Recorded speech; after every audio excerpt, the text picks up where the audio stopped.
Let's begin by just taking a moment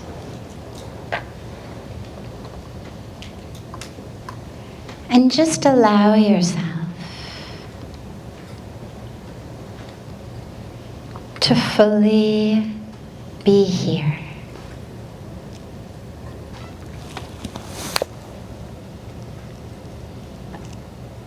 Typically, all of our focus and awareness and attention is on the constantly moving world outside around us.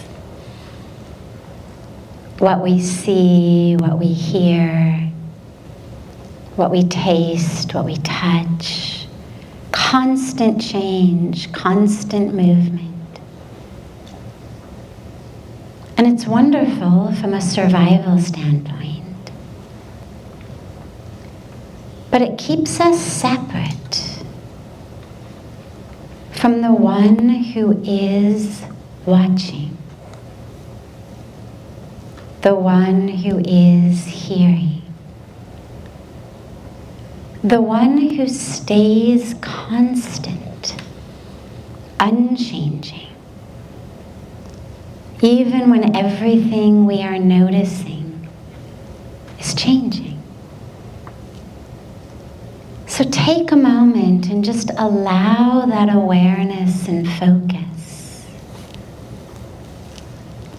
that attention and intention to unhook itself from the constantly changing objects in the world around us, and bring it in to the unchanging witness, the unchanging light of awareness. The light shines upon everything. The everything is changing, but the light is unchanging. Take a moment and just drop into the presence of that unchanging light within you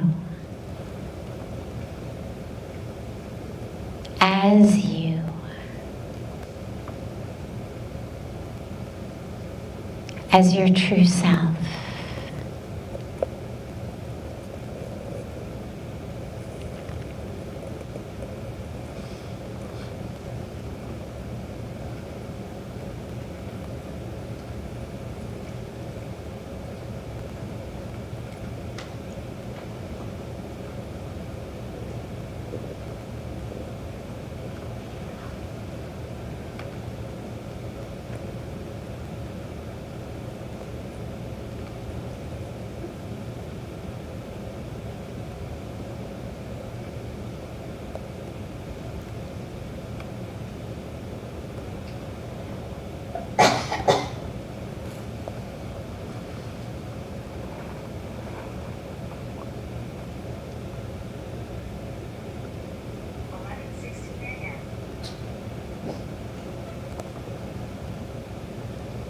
If the mind wanders, don't worry, just bring it back. You can use the breath as the magnet, the anchor. If it's hard to stay anchored in the light, just stay anchored in the breath. And just bring the awareness back.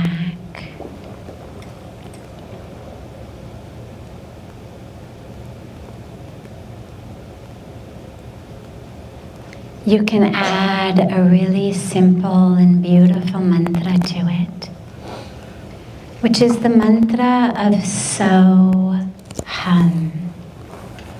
And it means I am that.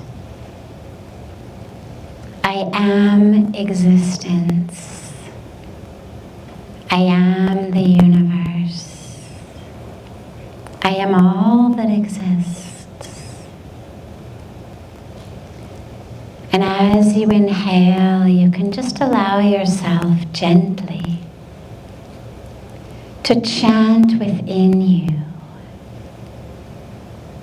So, as you inhale,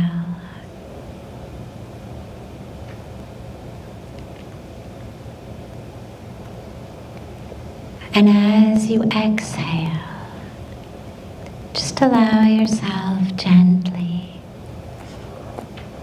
within you silently to chant, hum on the exhalations as you're letting go. Just a gentle mantra, anchoring the awareness.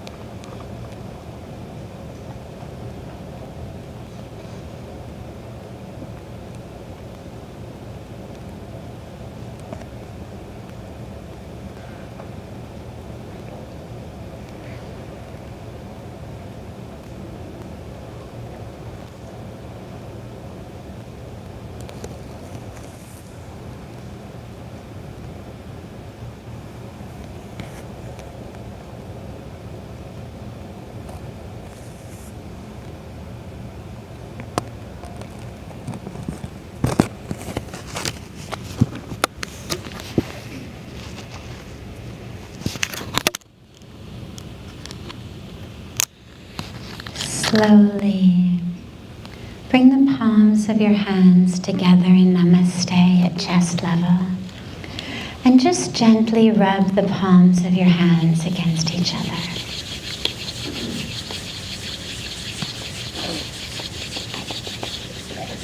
And then press the palms of the hands into your closed eyes.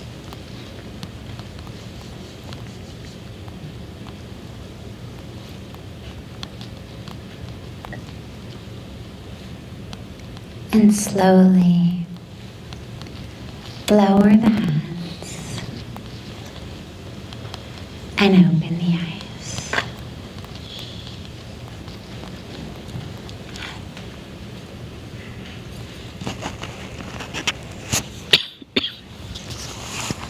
So, as I had said last night,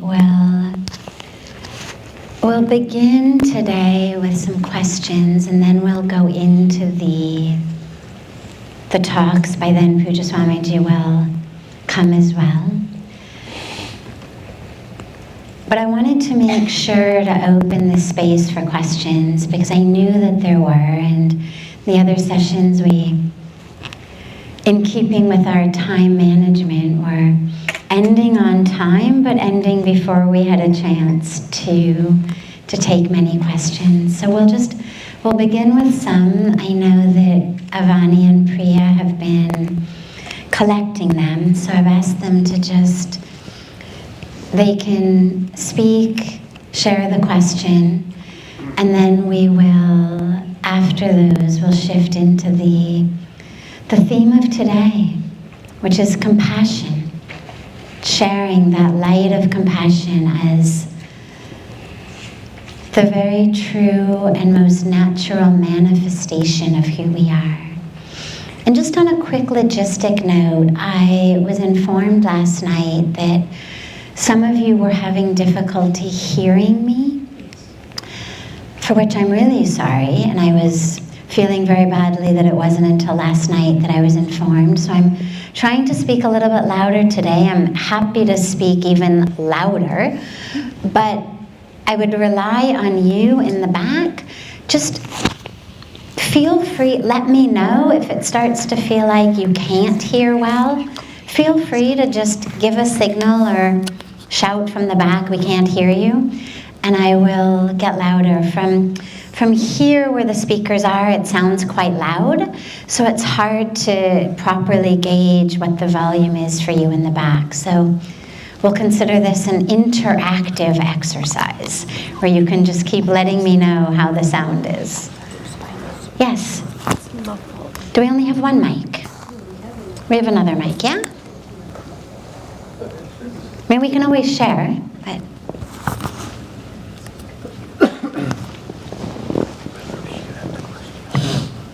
Perfect. Jai Shri Krishna. Can you all hear me? Yes. Okay. Pranam Pujya Sadhvij.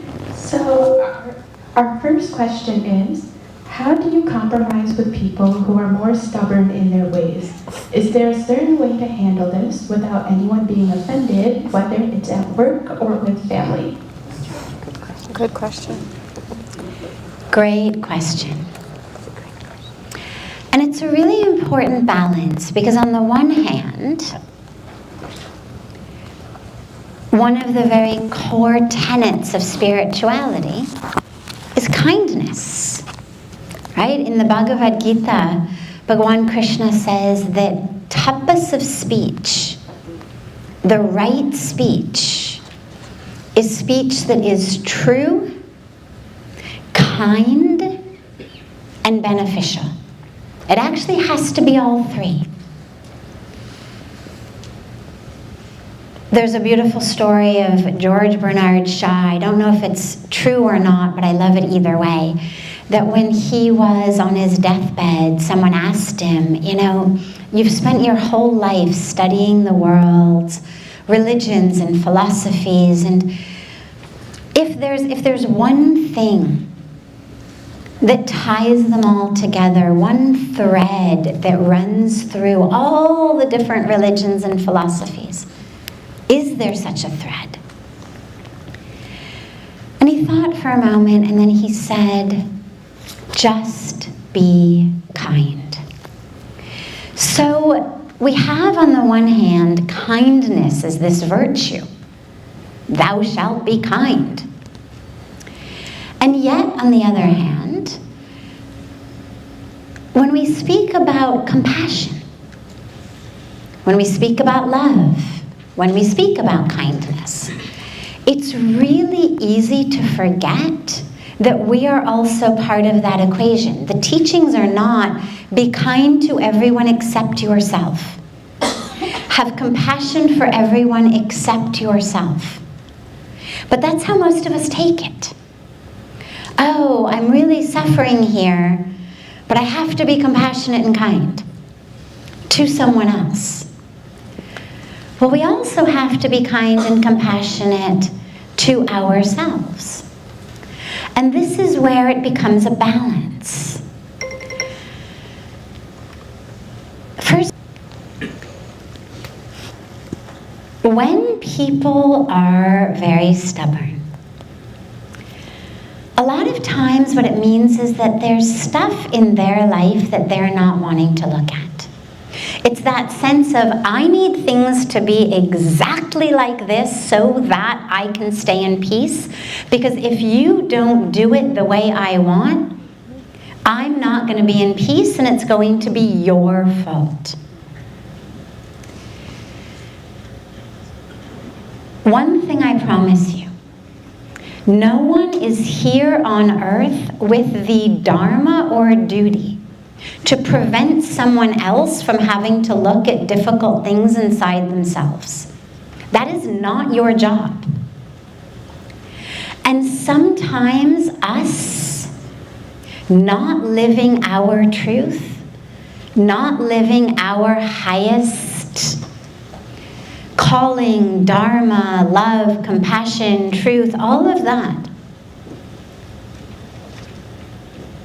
Sometimes we find ourselves not living that because if we do, it's going to be uncomfortable for someone else. Those are the times where you really have to just say, you know what? Perhaps being uncomfortable, perhaps having to find peace from within rather than from everybody dancing according to your tune, is actually a worthwhile and important piece of work for that person to have on planet Earth. We are not here to prevent people from having to have a difficult situation from which they are going to grow. When I first decided to move back to India, or rather when the universe gave me this decision that was kind of pre-made for me and I just had to go along, it was not easy at all for my parents, especially my mom. Those of you who know my mom know that she had very clear ideas of exactly how things should be and very clear ways of letting you know if things were not according to how she thought things should be. And I was in a situation like this. Now, they were not stubborn and they didn't say, you are not allowed to go. One of the differences of being a 25-year-old American young woman and being a 25-year-old girl in a village in India is I had been on my own since I was 17. I graduated high school. I went off to college. I lived on my own. So they no longer felt the authority to say you can't go. But my mom definitely did not want me to go. And I struggled. I struggled a lot with duty. And what I realized was that the truth is a magnet.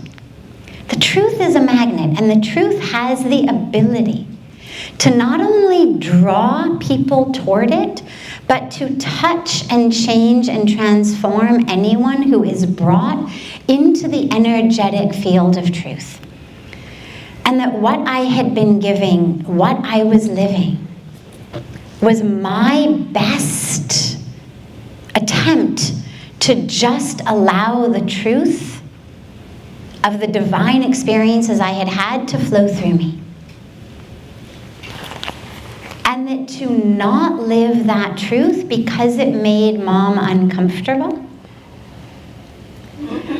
was not my dharma, not my duty, not my responsibility, and was actually going against something that had been given to me which very clearly was my dharma.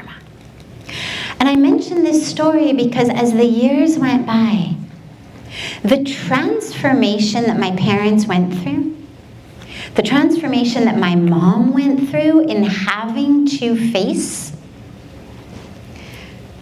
a life that was very different from the agenda she had had in her mind. Completely different from how she thought things were going to go. The babies she thought I was going to pop out. I mean, you've got a vision of what you think life is going to be. I remember at one point before I officially took vows of sannyas, my mom calls me one day and she says, I had a dream last night. I said, yeah. She said, the dream was that you married somebody from the Hare Krishna temple in Los Angeles and that you had all of these cute little Hare Krishna babies.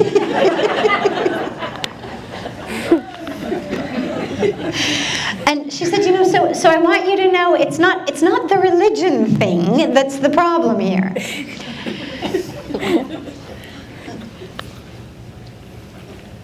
And you can understand it, of course, from her side. So when somebody is being what we call stubborn, it's not that they're bad or wrong or unreasonable. We understand in most cases they have a really valid place that they're coming from. And it's their perspective. It's their agenda. It's their desire. It's their vision of how things should be, which sometimes aligns with our duty and dharma, and sometimes it doesn't. And this is where we have to live our duty, our dharma. But you do it as kindly as possible, so you don't shove it down people's throats. You don't be rude. You don't tell them that you don't care how they feel. There are ways of being kind, even while we say no. No is not in and of itself mean. No can also be kind. There are ways of doing it, ways of saying it, that enable us to live our truth while being kind. So this is what we get called upon a lot in life, in the family, in the workplace, in the society. People want us to live a certain way. And, lastly, there are things that are easy to do that are not really part of that highest, biggest aspect of duty and dharma. Just do them. Don't make a fuss about everything. Sometimes just the right and easiest way to manage a situation, the lowest energy expenditure way, the lowest waste of time way, is just to say, sure. Just do it that way. It's okay. Not everything is worth fighting over. Not everything is a big deal. Not everything is directly connected to your ultimate dharma in life. Somebody they want the dishwasher arranged a certain way. They want things placed on the counter a certain way. They want this. Okay. They want to take a certain route. It's faster the other way. Okay. You'll be 10 minutes late. It's okay. This is where we choose peace and we choose love. And we say, is it really worth the battle? There will be things in life that are worth it. But you've got to choose your battles. What are the things that are really core and important? Hold on to them. And the rest, as easygoing as you can be, not only does it make other people happy, but you'll find it will change your nature in such a way that things feel easy in you. And you stop reacting badly inside to other people's stubbornness also. You just say, okay, fine. It's easy. Sure, no problem.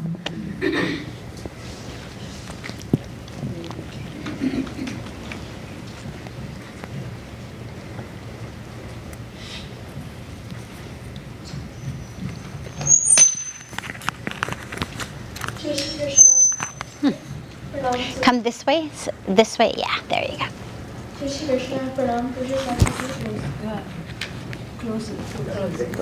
The question is, what is God's intention for human suffering?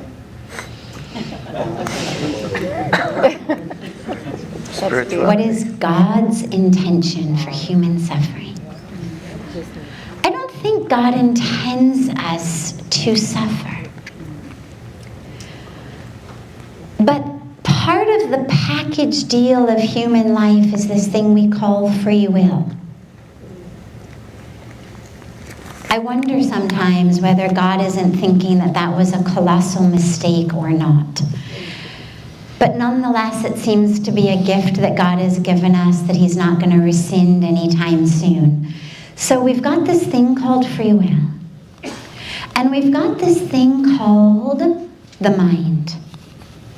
And what happens is our mind in ignorance, what we call Maya, identifies as the physical body. We forget that we are soul, spirit, divinity, consciousness, love, light. And I'm using all these words synonymously for now, just for the sake of this conversation. That aspect of the truth of who we are, that infinite divine truth, we forget. We identify as the body. In the identification of the body, many things happen. Lust, greed, very clear, just physical things, gotta have it, need it. Anger, competition, judgment. As I have a sense of this as me. Well, I want it to feel better, bigger, more than someone else so that I can feel good about myself. So I'm going to compete. I'm going to judge. I'm going to put them down in my mind. I'm going to be angry if it seems like anyone thwarts my ability to get what I want. Combine that with free will, and you get actions that are driven from that ignorance, from Maya, actions that are propelled from a place of lust, of greed, of anger, of jealousy, of judgment, of rag, of dvesh that we were talking about, this desires, aversions. And those actions have repercussions. It's what we call fruits of karma. And when those fruits of karma are bitter, we suffer. But I don't think we suffer because God had an intention for us to suffer. The suffering is the result of the ignorance and the illusion. This, for me, is what I have come to call the Hollywood to the Himalayas way of thinking. Many of you know that my memoir is called Hollywood to the Himalayas, but it's not just the physical journey that was my life journey. The freedom from suffering is not in where you put your physical body, it's in the mindset. And yes, certain places are incredibly conducive to freedom. Rishikesh is one of them. But ultimately it's about the mind. And the mindset of what I call the Hollywood way of thinking is that ignorant way. That way that says you are your body. What it looks like, what's happened to it, what it's done, how much it earns, where it is on different career ladders, social ladders, etc. And so we suffer. The Himalayan way of thinking says, you have a body, but you are not the body. You are soul, you are spirit, you are divinity. And when we shift that identification, it's the end of suffering. It's like that mantra I was sharing the other night, the Asatoma Sadgamaya mantra. That freedom from ignorance, darkness, suffering, to truth, light, end of suffering. So I don't think God intends us to suffer. I think our misplaced use of our free will is what leads to suffering. And God is always there ready to help us out of suffering. The moment we are ready to stop the false identification, God is there. Truth is there. There's no prerequisites. I always say grace does not discriminate. It's not a matter of what else have you done. The moment you say, I want to be free, and you're really ready to surrender those attachments, those stories, those narratives, you can be free, and the suffering ends.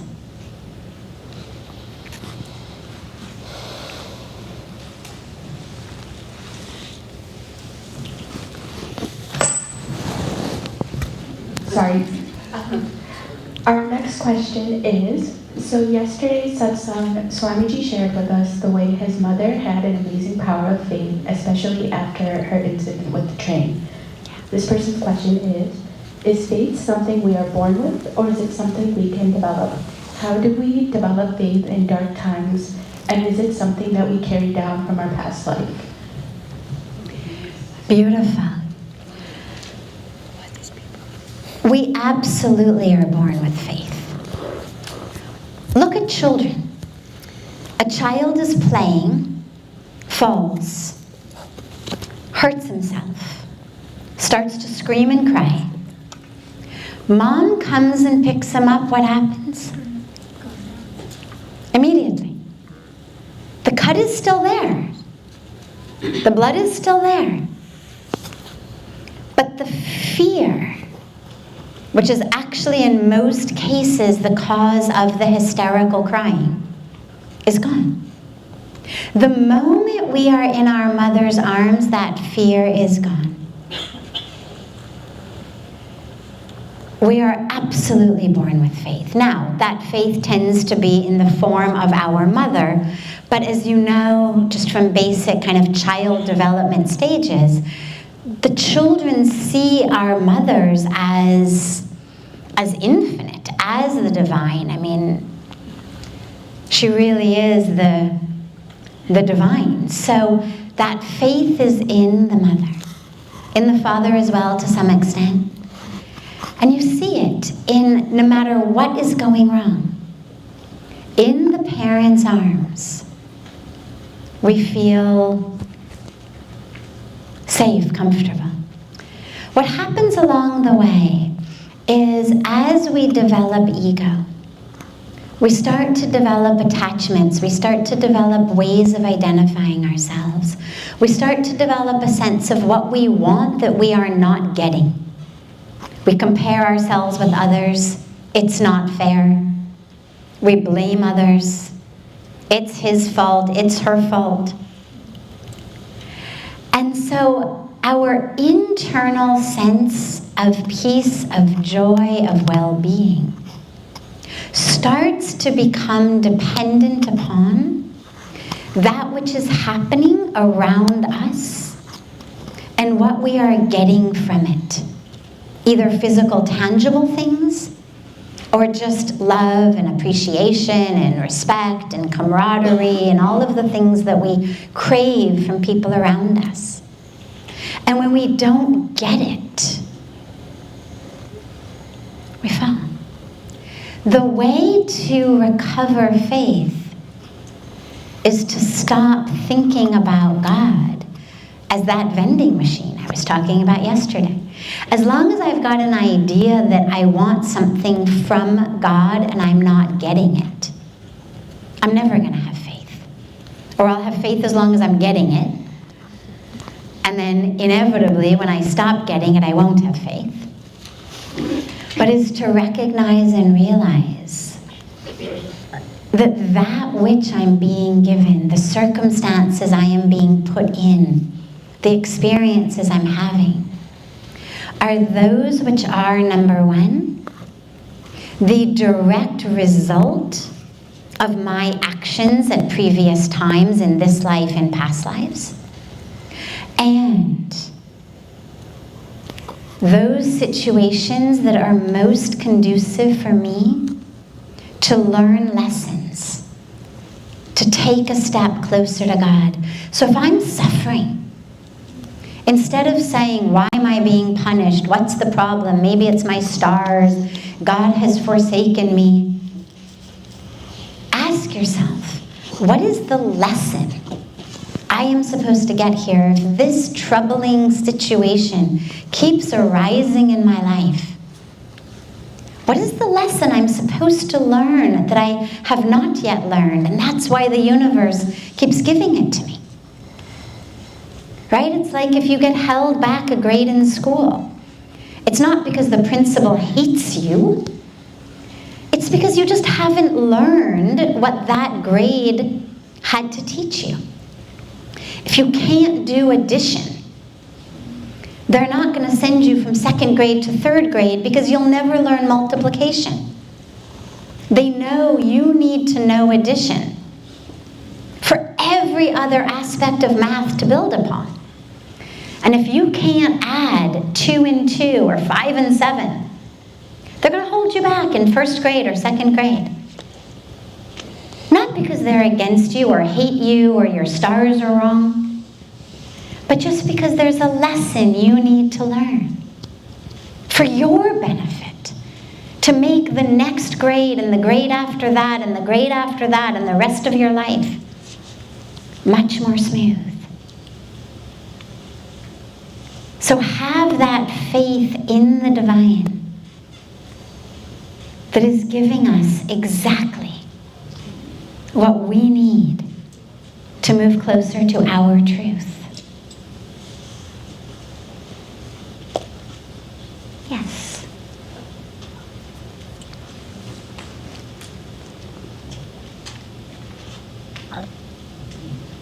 Okay, the next question is, can you give some guidance on how we can recognize when the company we are keeping is moving us away from God, and what steps we can take to erect a boundary that protects ourselves, and in so doing that we are also serving the other person? Great. This is where we emphasize satsang. Satsang literally means the association of truth. That power of who you hang out with cannot be overstated. It's super important. Now, it's less important when your spiritual practice is really strong. Pujya Swami Ji is not impacted by company he keeps, by places he goes. It's not that his mental state is being changed by, this airport or this place or these people complaining about this thing. It's not changing him. But until and unless your inner spiritual practice is really strong and you're really grounded, and ultimately, by the way, that is the goal. The goal is that we should be so strong and grounded that we can go anywhere, we can be with anyone, that we don't have to say, oh, I really just can't deal with that person because steals my peace. That's not the highest goal. But along the way, what you find is that people you hang out with impact your thoughts, your priorities, your values, your beliefs, your interests. And if you start to find, as inevitably happens, it happens to all of us when you embark on a spiritual path, there will be people, there will be friends who just don't fit anymore. It's like you embark on an exercise program, you lose a bunch of weight. Certain clothes just don't fit anymore. There will be people and relationships you have to just let go. But you don't say to them, I've outgrown you, you're bad for me. Nobody wants to hear that.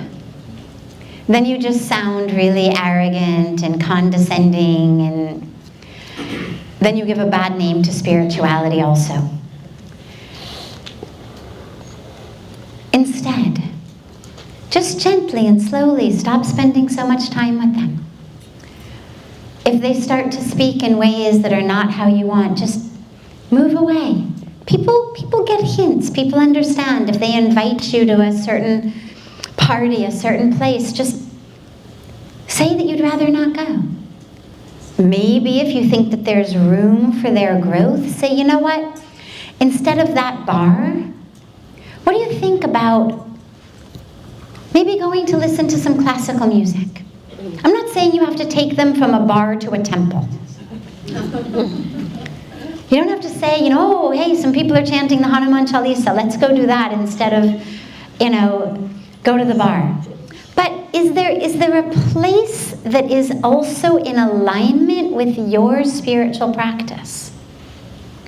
That also is something that they would enjoy. Maybe we just go for a walk. I know for me, that became the thing I did with people. All of my friends, when I meet them, friends from before, it's just, that's what we do. We take a walk. A, it enables you to actually spend time catching up and talking. B, you're in nature. And C, you don't ever find yourself in a situation that you're being impacted by energies that you really don't want. And you still may find that there are people who just don't fit. And that's okay. We outgrow clothes and we outgrow relationships. And you can hold them deeply in your heart with love. But given that we only have 24 hours in a day, you really want to be careful who you spend it with and whether it's helping you or hindering you. I want to stop the questions for now because Pujya Swami Ji is going to be joining us in a few minutes. And I wanted to just have a moment to speak on the importance of compassion. We will, by the way, just if you didn't get your questions answered, every evening in Rishikesh after the Aarti, I have the beautiful blessing of leading a satsang. And we always begin by taking in questions that come in advance. So it's live streamed online on YouTube, on Facebook, on Instagram, on other channels, and we take your questions. So if your question didn't get answered, please feel free to get it to our volunteer team, to Priya, to Avani, to Tiffany. They'll make sure that those questions get to me, and then you can join in from wherever you are, and we'll be together in satsang even through the beautiful gift of technology. Or even better, you can come to Rishikesh, be there in person, and we can continue those there. But compassion is really important, and as we're talking about finding the light within us, when we access that light manifests in the world as compassion. It's why being around people who are anchored and grounded spiritually feels so good. We feel that energy. Tapping into compassion is not difficult. Every time we meditate, it is the most natural, automatic outcome of our meditation. Because we are not separate from each other. She's standing. We lose compassion because we get stuck in separation. I'm over here, you're over there, my needs, your needs, I'm not going to give that to you because I need it. The moment I drop into my meditation, I realize there's no place.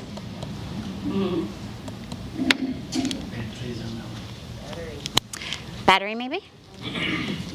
That's what I thought. Okay. Can you hear me if I'm loud? In the meantime, they fix the battery?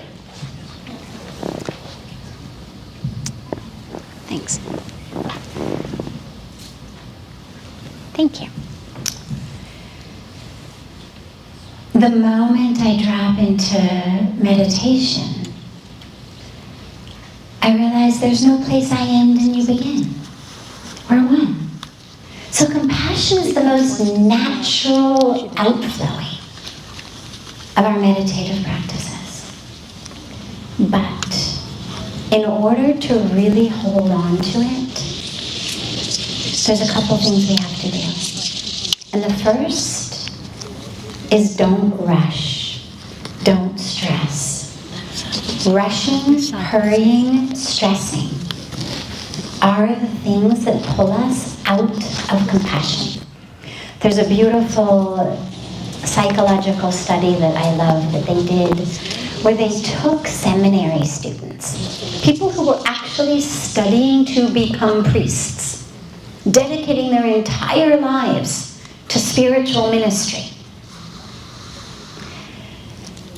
In the seminary, as they were walking out of one class, they had somebody appear to be an injured, sick, kind of homeless person collapsed on the road in front of them. Now remember, it was a study. And they watched how many people stopped along the way to help. Now, Just before they got out of their previous class, they had been given a lecture on the Good Samaritan, which is a core teaching of the Christian tradition. How to be compassionate, how to serve, how to be helpful to others.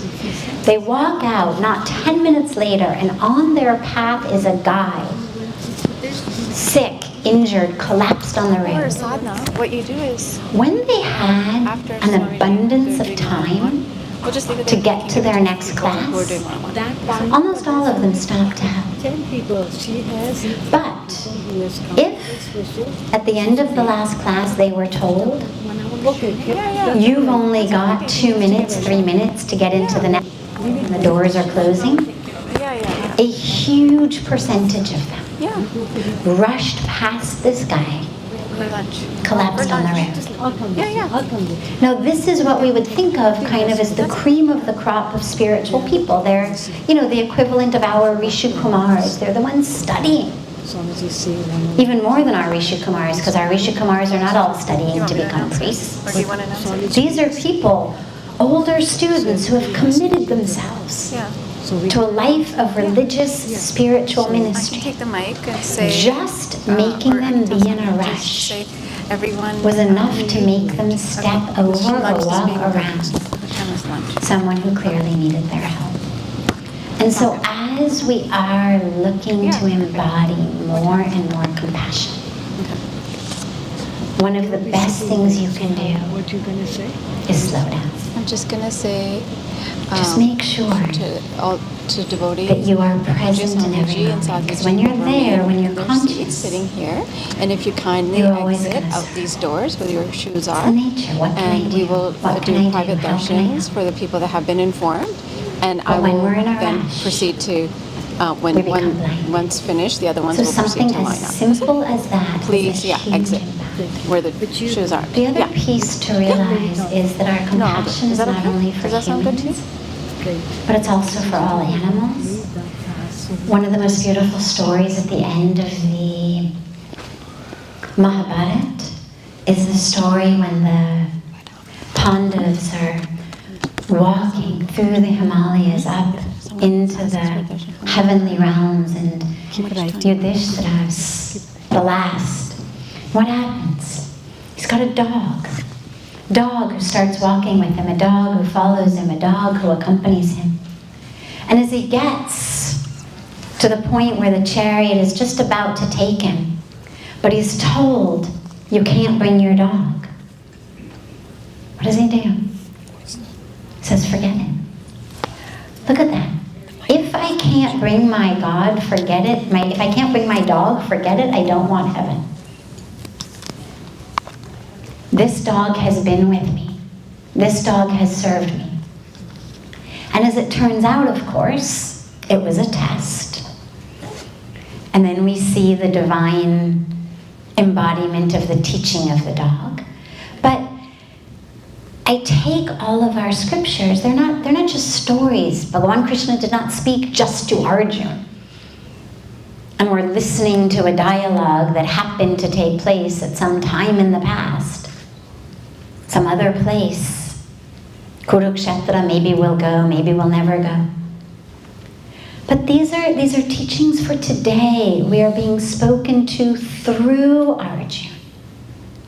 You think, what is the point? Imagine, you are the rishis, you are the sages, you are the givers of wisdom. Through these teachings. Why stick a dog in the middle? Right? I mean, what does the dog add to the story? The teaching of compassion. The teaching of compassion. Let us rise. We're just Swami Ji's come. Sorry.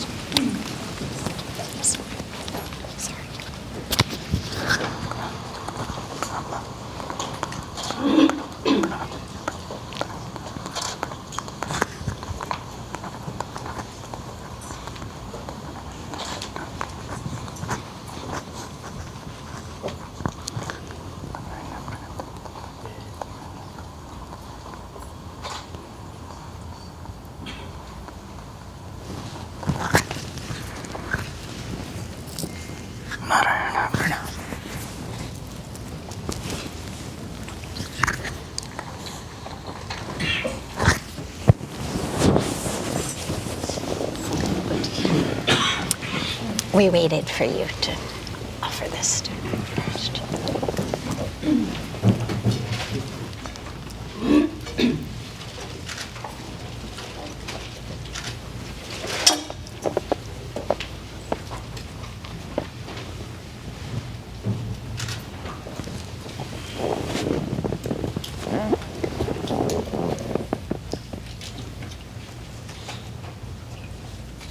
Pujya Swami Ji, we've been speaking about compassion as the most natural outcome of our spiritual practice. That when our meditation is real and deep, naturally we're going to be compassionate. And we were just talking about how that compassion has to extend to animals, and I was speaking about Yudhishthiraji and the dog, and why we're given this teaching of compassion for animals. And you look at the Ramayana, and you look at Bhagwan Ram bringing all of the different animals into his army. Why? Why are we given teachings in this way? To remind us as we read it, oh yeah, the bears, the monkeys, the squirrels, all the different animals, how critical they all are to our life. And just lastly, to remind you, which we already touched upon, is the importance of compassion for yourself. That compassion does not mean for all others at the sake of yourself. It means remembering your dharma here on earth and your path, your karmic journey of getting closer and closer and closer to the divine, and having compassion and love for that journey as we stumble along the way, as we take wrong turns, as we come back, and having compassion for ourselves as we walk that journey and as we do the very best that we're all doing with the toolbox that we all have. So with that, I will ask Pujya Swami Ji to bless us with his divine wisdom and inspiration.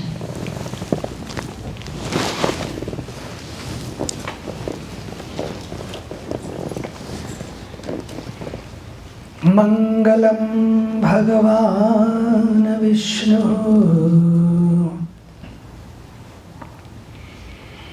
Mangalam Garuda Dhwaja Mangalam Pundari Kaksho Mangalayatano Harihi.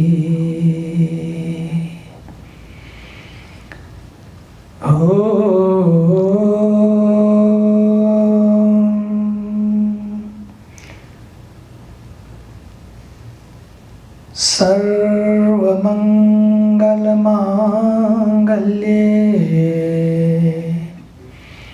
Shive Sarvarth Sadhike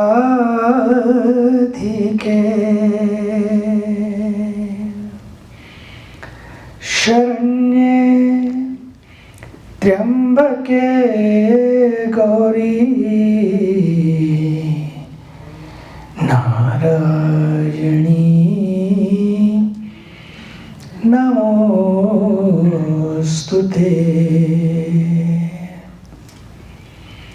Narayani Namostute. Narayani Namostute. नमोस्तुते ब्रह्मा मुरारिस् त्रिपुरान्तकारी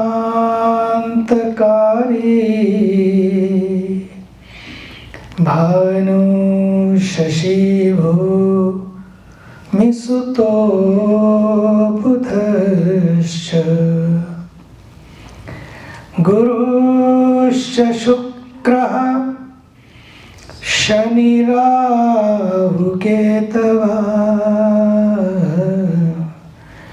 सर्वे ग्रहाः शान्तिकरा भवन्तु सर्वे ग्रहाः शान्तिकरा भवन्तु।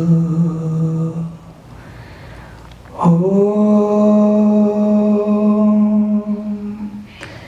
या देवी सर्वभूतेषु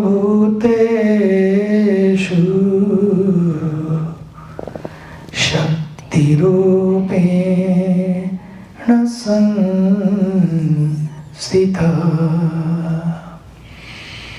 नमस्तस्यै नमस्तस्यै नमस्तस्यै नमो नमः। या देवी सर्वभूतेषु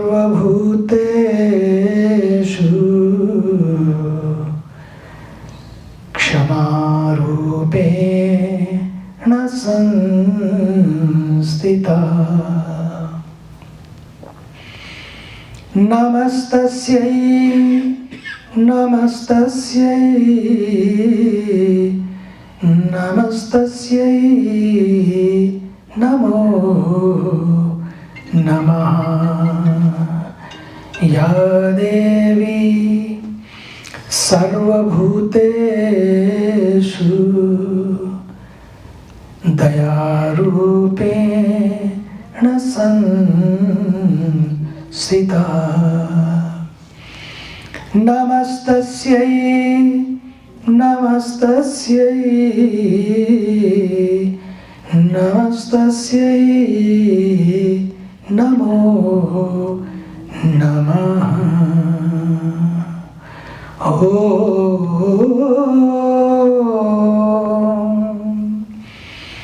सहना भवतु सहनौ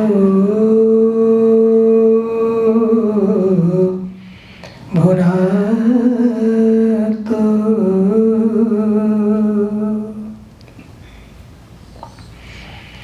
सह वीर्यं करवावहै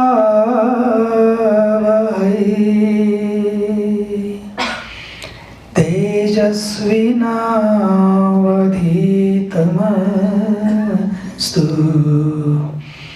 मा विद्विषावहै।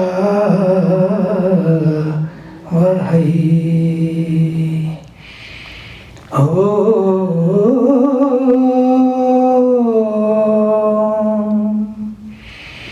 असतो मा सद्गमय तमसो मा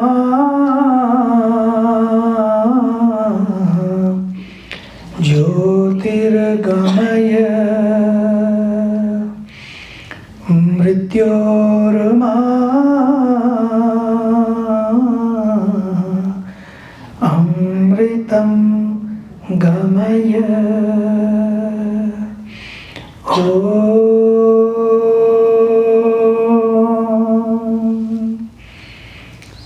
शान्ति शान्ति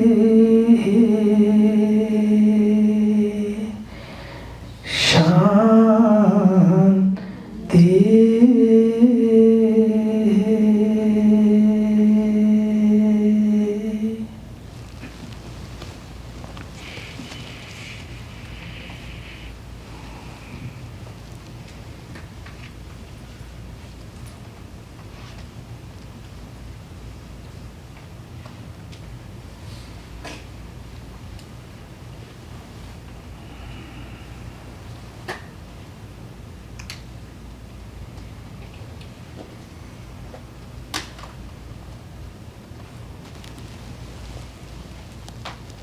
respected Sadhvij, my dear sisters and brothers,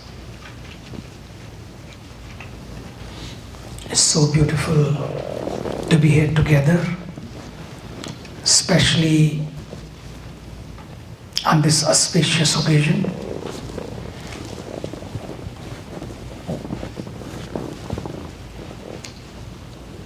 That's why I became a little late also, because so many people, because it's Guru Purnima, people started calling from different, because it's night there. So in the night, when I will be gone back from this Yajna program, it will be late for me, not for them, it will be morning for them, because I observe silence every day from 10 p.m. to 10 a.m. So that's why many calls and many saints also be in a beautiful opportunity on this evening, in this day today, for this Guru Purnima celebration. And by the way, His Holiness Pujya Sant Murari Bapuji also called, and this I'm sharing his blessings also with everyone.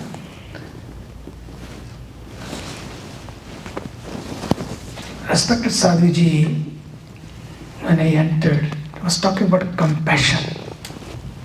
How we are not compassionate to even ourselves. Sometimes it happens. We show so much compassion and we are compassionate to others. But when it comes to ourselves, we fail ourselves.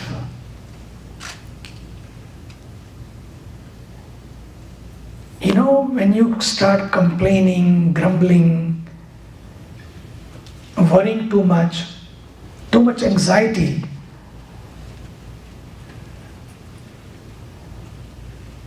and thinking negatively, this is also not showing compassion to yourself. This is also not the right way to deal yourself. It means doing so much, but at the end, you lose all of that. Sometimes people keep worrying also. Somebody asked me this question, that it comes to my mind, people are honored, respected, but I feel I am also a doctor, I am also a PhD, I am an MD, I am an engineer, but people don't respect me that way. They don't take me seriously. I think as long as you take your job seriously, that's what God like it. That's what matters. That you take your job seriously, number one. And it's not that when you take your job seriously, people don't take you seriously. People take you seriously also. That's why they come to you. You're a doctor. That's why they are standing. That's why you are busy. But keep thinking about this, that people are not showing me the respect. People are not giving me the respect. This is also a one way of not being compassionate to yourself. It is hindering to your path. Seeing the pain of others and then dedicating yourself to remove that suffering, remove that pain, this is so beautiful. But at the same time, be careful that how you should be compassionate to yourself. This is very important. But compassion in action. Whenever I talk about compassion, many stories, if you go to Indian scriptures, every page is full of compassion.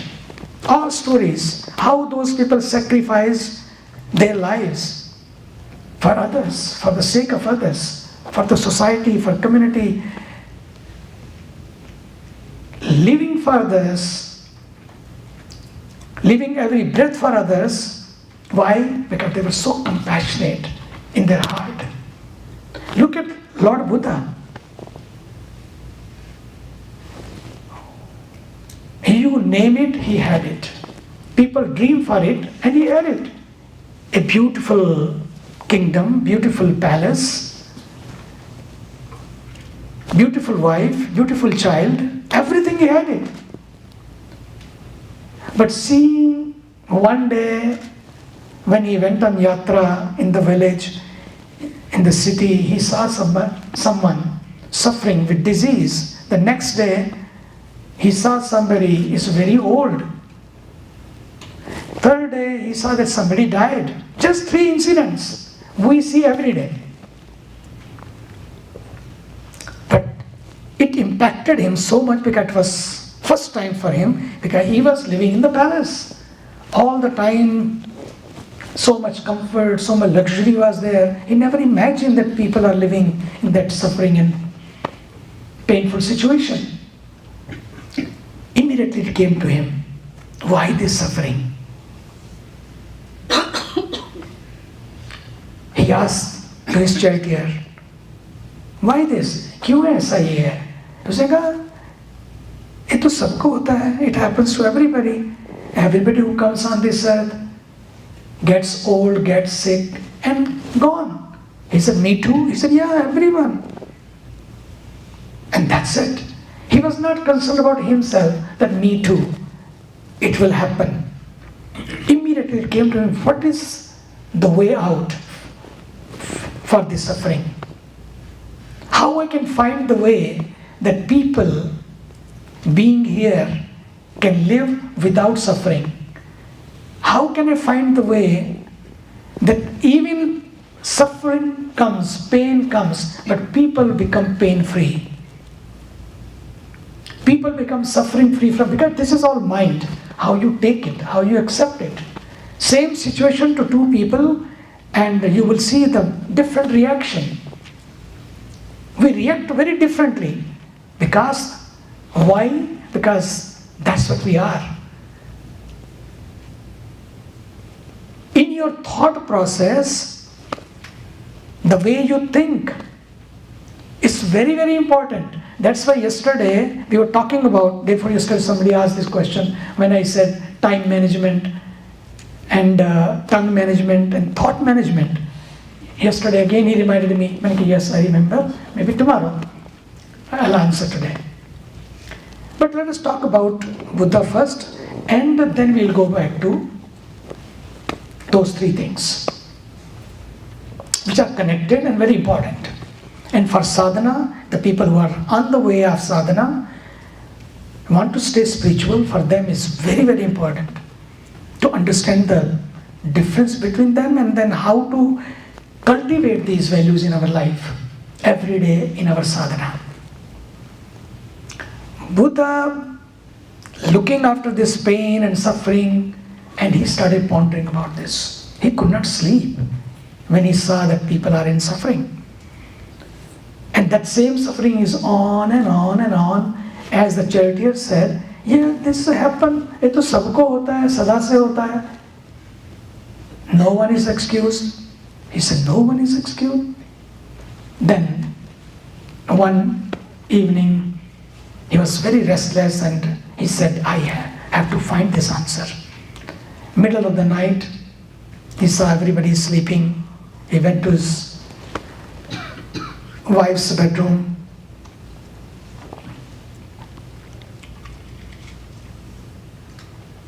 Gazed with love, and for one moment he closed his eyes. Then he went to see his child. He was sleeping next to her, looked at him, and very quietly, without telling anybody, he left the palace. It's a long story, but I will just sum up. After 12 years of sadhana, so much sadhana, one time it happened that said, Ihasane shushadu me shariram. Ihasane, sitting on this posture, so much time is gone. Nothing is happening. I take a vow today. Ihasane, sitting on this same posture, this very posture. Shushyatu me shariram. Even my whole body is dried. But I will not get up until I reach to that goal.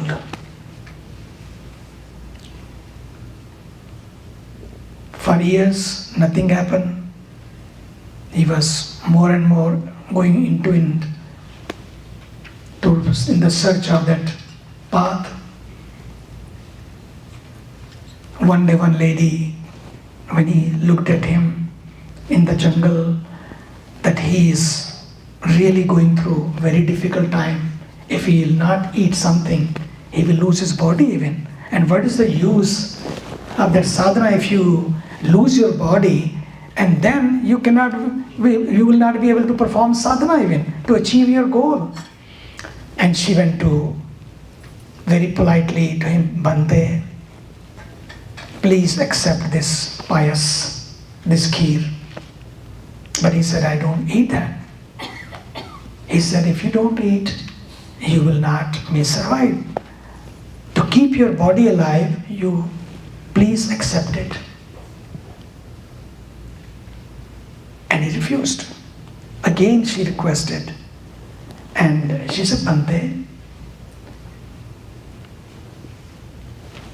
I am not educated, but to me it comes, the first dharma is now to save your body.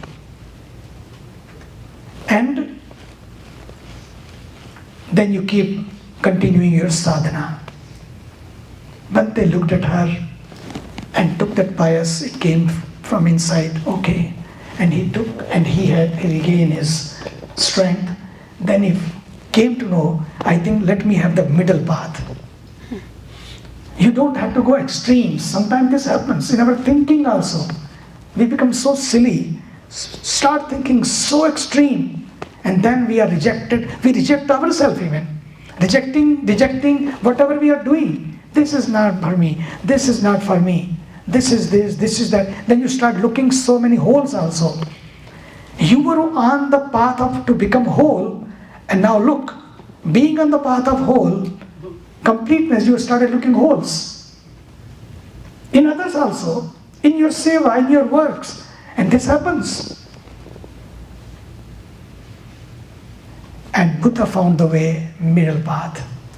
Let me walk on the path which can keep me alive, at the same time my sadhana also is completed. And it happened. And when he comes back after his enlightenment, it's not that he went to the dense forest, now let me go for advanced course for the dense forest. Somewhere deeper, somewhere, leave me this what I'm doing. I should find out something different because I'm not happy. I found this much, but for more, let me go somewhere else. Let me do something else. Buddha immediately not went to the dense forest or went some other location or another to find something else. He comes back to the same world where he left his palace. He comes back. And he said, now, first I was living for my palace, my patni, my son, my putra, my patni, my palace, my pita, my mata, my mother, my father, my palace, my wife, my son. But now, my life, what I gain is to share with all. This is compassion. That when you start living for the sake of the world, not looking for something in return, that what they will give me in back, but he is there, nothing in return, no expectations. And he's on, his journey is on, and now you can see he became the light of Asia, now light of the world even. So many places people have, look at that. You are the light. Just realize that. In your meditation, find that connection. That's why meditation is very important. When we talk about thought management, we were talking about, that's what we do. We meditate and we keep watching our every thought and keep offering to the divine. Don't get stuck there. Otherwise, it's a very dangerous journey. The moment you get stuck, one thought after other, and they will make you so confused, so much concerned even sometime. You will lose whatever you have it even if you get stuck in negative thoughts. So in sadhana, just keep watching those thoughts, but at the same time keep offering those thoughts, not paying too much attention to that, and just being focused. Just to be the light, to see the light. And you are light. We forget that because of the veil of Maya and veil of ignorance and arrogance and ego and so many other vices. We become victim of them and we forget our real Swarupa. That we are also the same Ishwar Ansha, Jiva Vinashi. That's why these camps, these gatherings, these retreats are very important. Just coming back to yourself. How to retreat yourself. You are not treating yourself in a right way. How to retreat yourself. Retreat is not just to be somewhere. It's a retreating yourself, being compassionate to yourself.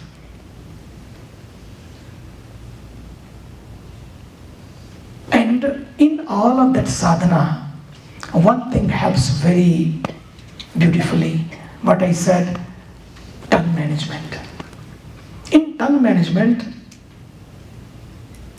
what we do? We eat how we eat. And what we say. Through this tongue we do two things. We eat and we say. What to eat and what to say. This is very important. You know, you will be amazed. Today somebody said the yoga students also, some of them are here. Are here? Okay, good. Yoga. When in Bhagavad Gita, Lord Krishna explaining about the yoga, you know what he says? In the middle of the war. Amazing. In the middle of the war. To Arjuna he says, Yukta har viharasya, yukta cheshtasya karmasu, yukta swapanava bodhasya, yogo bhavati dukkha. How yoga can become remover of all of your pains, all of your worries, all of your sufferings. He said, first thing is yukta har viharasya. Yukta. This word is very important. One letter, one word, yukta. Yukta har viharasya. Yukta means balanced. Look at this, being in the middle of the battle. There people are fighting. They are ready to kill each other. And Krishna is talking about balanced, what to eat, what not to eat, what to say, what not to say. And the whole war began because of what not to be said, it was said. There's a story about Draupadi and Duryodhana and palace. It's a long story, I'll not go there. And she said something. And Duryodhana became so angry. Andhe ke bete andhe hote hain, nahi? Blind children are always blind. Because your father is blind and you are also blind. Even you have eyes, you cannot see. Just this one line and became the reason. There was many other things also, but this was the main reason. And Arjun got angry. Okay, Duryodhana got angry. He said, okay, I'll show the lesson now. And this anger, this ego, just took another form, a negative form. That's what happens in our life. That's why thought management. The moment you go to that direction, immediately see, hey, what I'm doing. And you know your thoughts are ticket to your destination. Which train you want to take, which bus you want to sit, which plane you want to. It's not that we went to the airport, yeah, my flight was late, I saw the flight waiting. I said, okay, let me take this flight. But will not take you your destination. You were going to Louisville or Cincinnati or Chicago for the retreat, and you will reach to Los Angeles because you have not taken the right flight. It's not that because flights is standing, bus is standing, car is standing, and the train is standing, waiting for, not for you, for other passengers, but you said, oh, it's waiting, now poor train, let me sit in that. And you will not reach to your destination.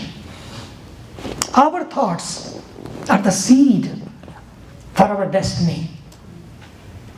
The kind of thought we have is not that negative thought came and you just start following that thought. Talk to the thought.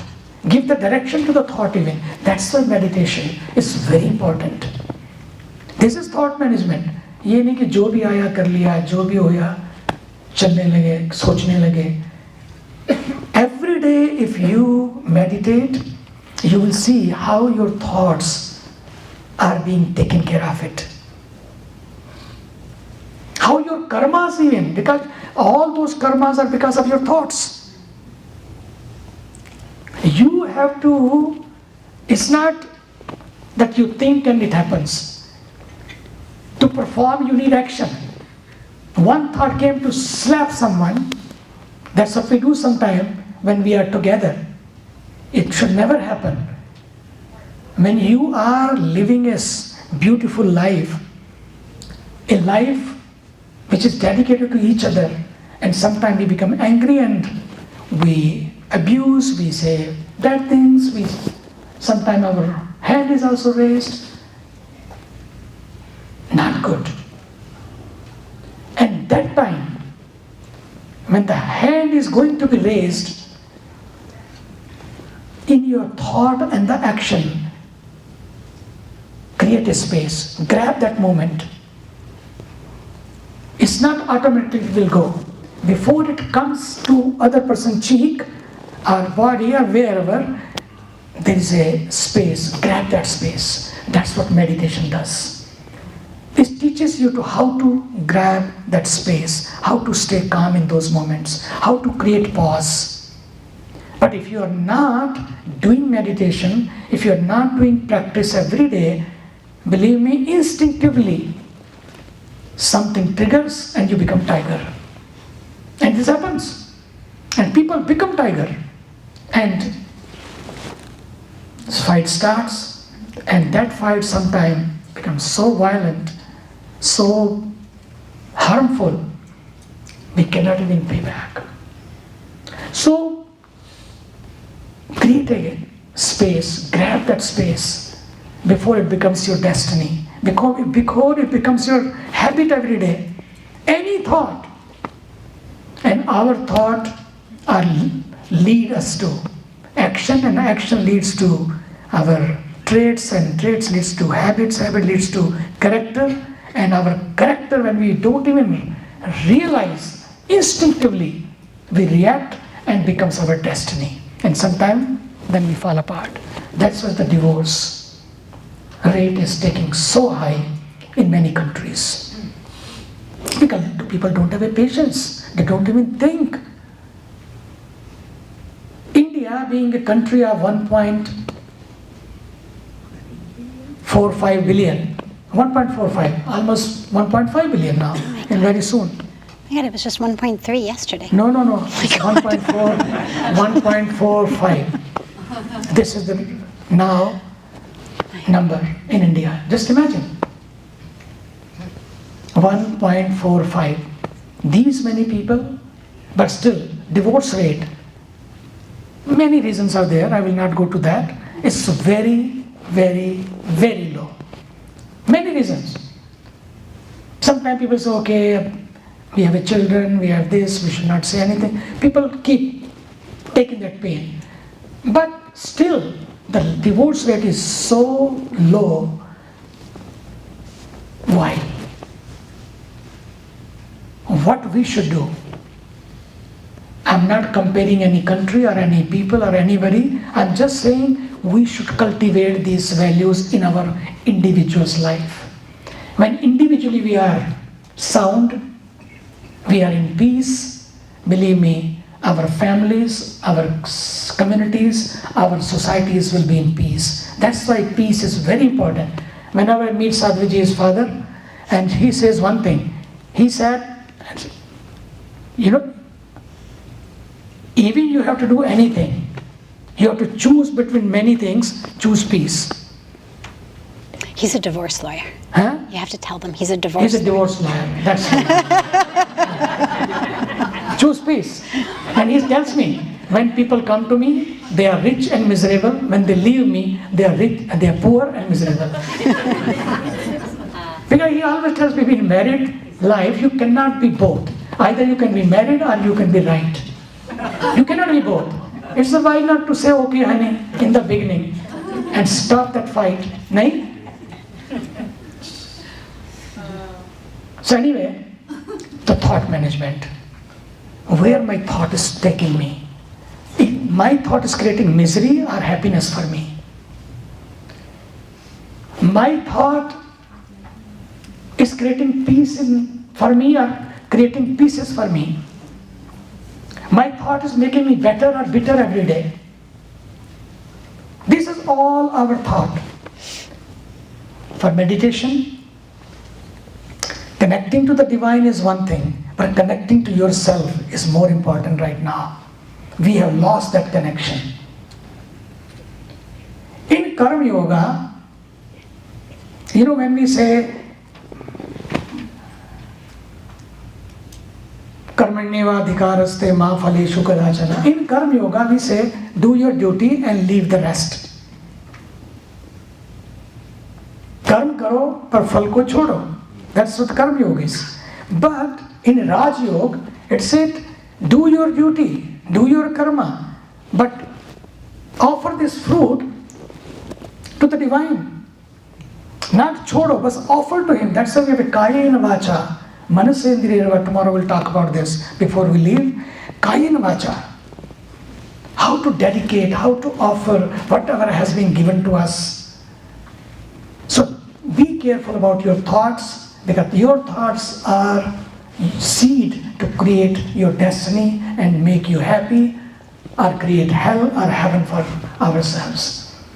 Then what to say and what to eat is the tongue management.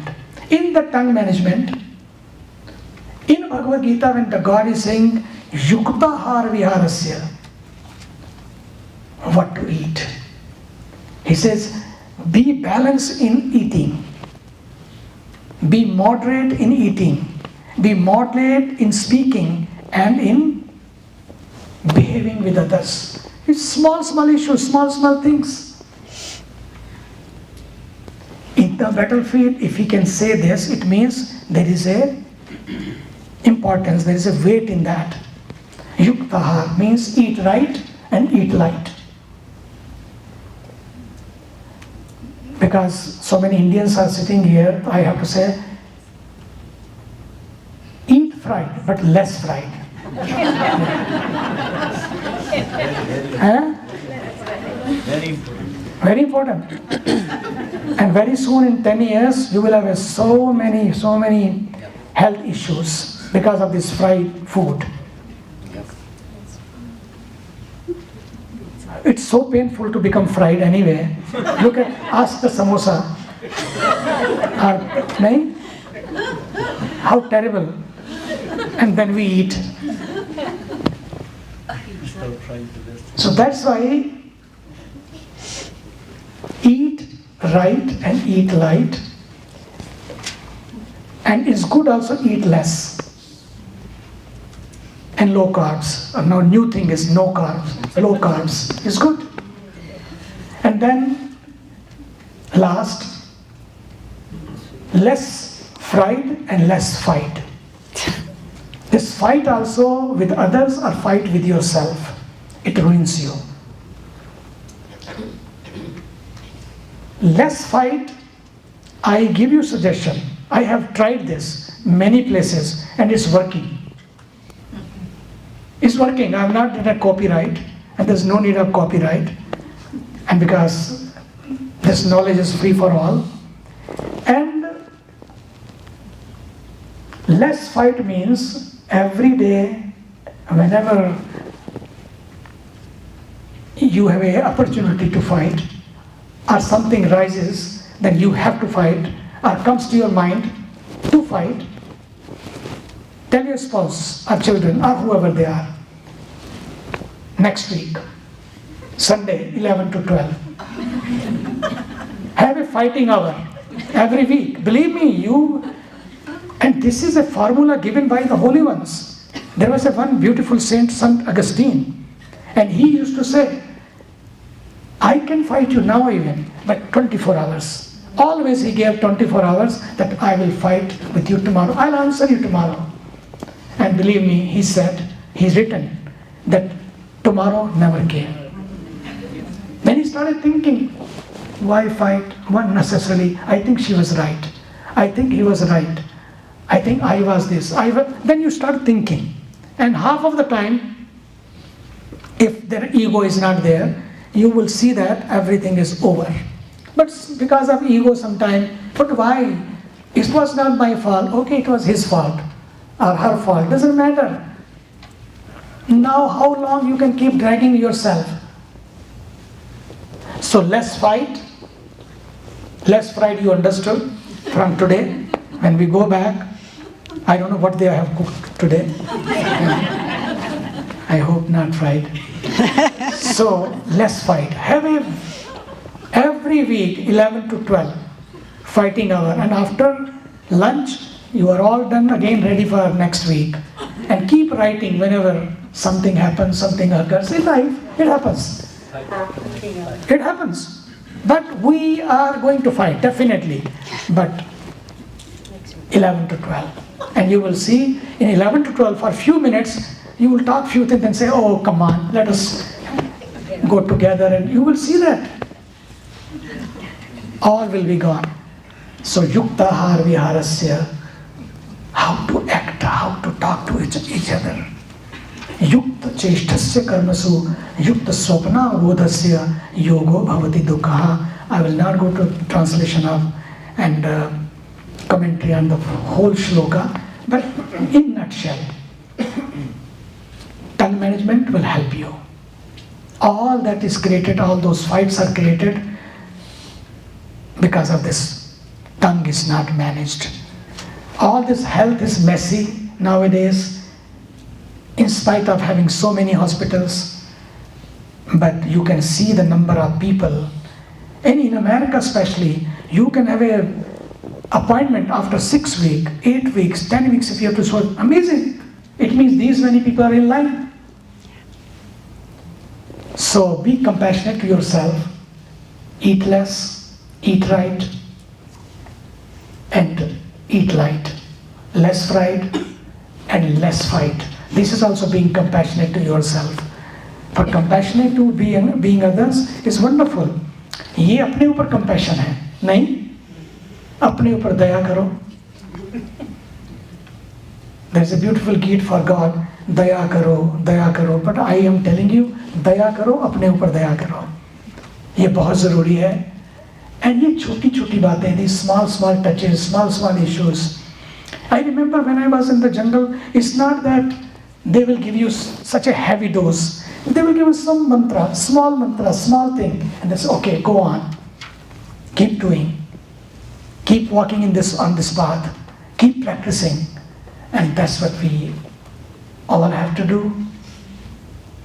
I don't know tonight or tomorrow what is the program, will be told by others, but very...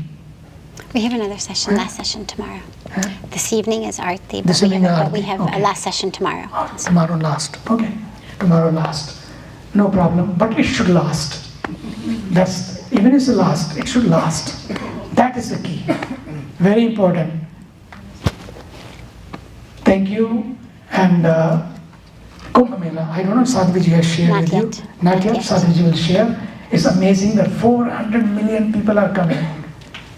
400 million, more than America's population even, in one city. Can you believe it? And no crime, no chaos. Everybody comes, everybody has a dip in the ocean, and no complaint, no grumbling. That's amazing. I'll ask Sadhvij to share about that, and we invite you to be in the Kumbh Mela. God bless you. Wonderful. Yes, Jai Shri Krishna. Yes, ma'am.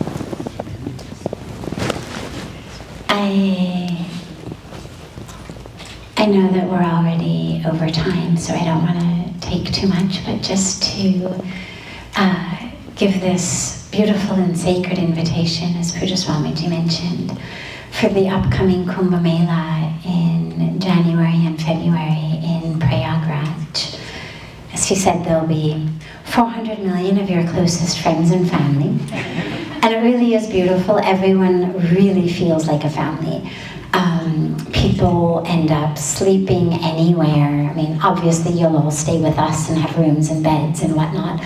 But I know lots of stories of people, even people from abroad who have gone into the Mela walking, end up not quite knowing exactly where they are and end up literally just being given places to sleep and food kind of anywhere they go.